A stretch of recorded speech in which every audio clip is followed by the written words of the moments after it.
ये कहानी एक ऐसे शख्स की है जो अपनों को छोड़कर बाहर कमाने के लिए निकल गया। वो सऊदी अरब में काफी अरसा किसी गैराज में काम करता रहा, जहां से उसको पाकिस्तानी रुपए के हिसाब से माहाना 1 लाख से 1.5 लाख मिला करता था। सारे अखराजात के बाद 1 लाख रुपए अपने वालिदैन और भाइयों के पास भेजा करता था।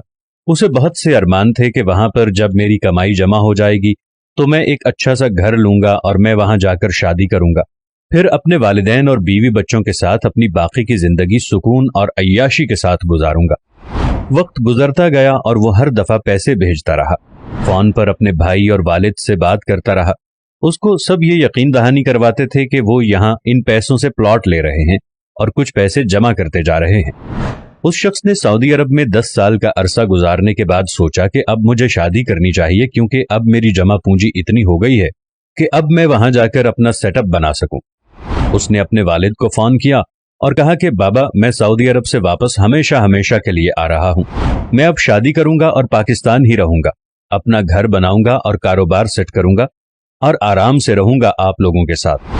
उसके बाप ने जब उसको ये बताया कि तुम यहाँ किसके सहारे आ रहे हो, या तुमने सऊदीया में कोई खुफिया दौलत बनाकर रखी हुई है जो लेकर आओगे और उससे घर बनाओगे, शादी करोगे और कारोबार भी करोगे, उस परदेसी के पैरों तले से जमीन ही निकल गई। उसने अपने बाबा से कहा, बाबा, 10 साल तक मैं तकरीबन आपको या भाई को 1 लाख रुपया भेज रहा हूं, उन पैसों का क्या बना?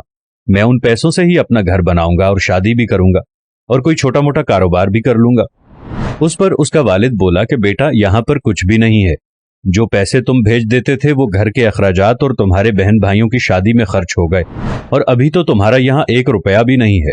उस पर उसने रोते हुए अपने वालिद से कहा, मैंने तो आपसे कहा था कि आप उन पैसों से प्लाट खरीद लो या जमा करते जाओ, तो क्या ये सब कुछ आपने नहीं किया? उसके वालिद ने कहा, बेटा, आधे पैसे तुम्हारा भाई अपने खर्चे के लिए लेकर जाता है और आधे पैसों से तुम्हारी बहनों की शादी करके खत्म हो गए हैं। ये बातें सुन के वो परदेसी रोते हुए बोला कि बाबा, अब मैं कहाँ जाऊं? मेरी तो सारी जिंदगी की जमा पूंजी वही पैसे थे।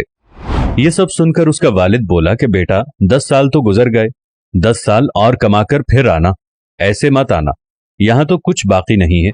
और फिर फोन काट दिया।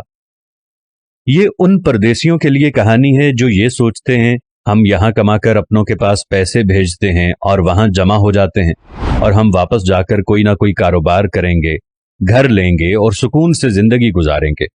हर किसी परदेसी के साथ ऐसा नहीं होता, ना ही हर किसी के खानदान वाले अच्छे होते हैं। परदेसियों से गुजारिश है कि वो अपनी जिंदगी के कीमती साल बाहर गुजारने के साथ जो करना है अपने हाथ से करें, या वो रकम अपने पास ही रखें और किसी पर कोई भरोसा न रखें। अपने वालिदैन या बहन भाइयों को उनकी जरूरत के मुताबिक खर्चा दें ताकि आपकी जिंदगी भी सुकून और आराम से गुजरे। और यही गुजारिश परदेसियों के घर वालों के लिए है कि खुदारा उनकी मेहनत और मुशक्कत वाली जिंदगी में उनका एहसास करिए और उनकी मेहनत की कमाई को जाय मत करिए। हम दुआ करते हैं कि अल्लाह ताला तमाम परदेसियों को अपने हिफ्ज़ व अमान में रखे, आमीन। उम्मीद करते हैं आपको हमारी ये वीडियो पसंद आई होगी। पसंद आने की सूरत में वीडियो को लाइक और शेयर करना मत भूलिएगा।